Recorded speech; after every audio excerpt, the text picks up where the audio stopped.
جب بھی ان کا جی چاہے میرے سامنے کھڑے ہو کر میری عبادت کریں، مجھے سجدہ کریں، مجھے رب تسلیم کریں، مجھے رازق مانے، مجھے عابد مانے، میری ہی عبادت کی جائے۔ اس ظالم بادشاہ نے عرصہ دراز تک یہ سلسلہ جاری رکھا، رب نے کبھی بھی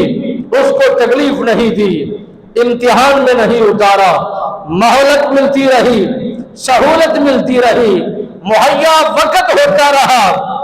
اور وقت گزرتے گزرتے نمرود نے دیکھا کہ خواب کی صورت میں ایک ستارہ طلوع ہو رہا ہے۔ اس ستارے کی روشنی کا عالم یہ ہے کہ دنیا پر اسی کا راج ہے اور دنیا پر اسی کا نام باقی ہے، اور روشنیاں اس کے مد مقابل اور مہتاب ہو جاتی ہیں، گر جاتی ہیں، اور یہ ستارہ جو طلوع ہوتا دکھائی دے رہا ہے، زمانہ اس کی پیروی کرے گا، زمانہ اس کی ہاں میں ہاں ملائے گا، اور اس کے ساتھ گفتگو کرنے میں اپنے آپ کو بہترین ثابت کرے گا۔ بادشاہ وقت نے صبح سویر کاہنوں کو بلایا، نجومیوں کو بلایا، راہبوں کو بلایا، دو دانشور لوگ تعبیر جانا کرتے تھے اور تعبیر کا علم رکھا کرتے تھے، انہی سنجیدہ لوگوں کو بلا کر جو ستاروں کا علم جانتے ہیں، علم النجوم جانتے ہیں، علم الاعداد جانتے ہیں، منطق کا علم جانتے ہیں، فلسفے کا علم جانتے ہیں، اور بہترین علوم کی مہارت رکھنے والوں کو بلایا گیا، بتایا گیا۔ بادشاہ نے بتایا کہ رات کے اندھیرے میں نے خواب کو دیکھا ہے کہ ایک ستارہ طلوع ہونے والا ہے، عنقریب دنیا پر پھیل جائے گا، عنقریب اس کا نام لیوا لوگ بہت سارے ہو جائیں گے، اس کے ساتھ اس کی مدد کرنے کو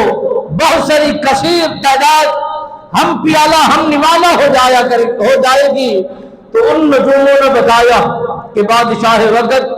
عنقریب آپ کا نام ختم ہونے کو رواں دوا ہے، آپ کی بادشاہت بالکل منقطع ہونے کو کنارے کو بالکل قریب ہے، آپ کا نام مل یمید ہو جائے گا، آپ کی سلطنت ریزہ ریزہ ہو جائے گی، آپ کی بادشاہت بالکل ختم ہو جائے گی۔ وہ ستارہ طلوع ہوگا، جیسے ہی طلوع ہوگا اپنی نورانیت کا اظہار کرتے ہوئے زمانے کو معطر و منور کر دکھائے گا۔ اس بادشاہ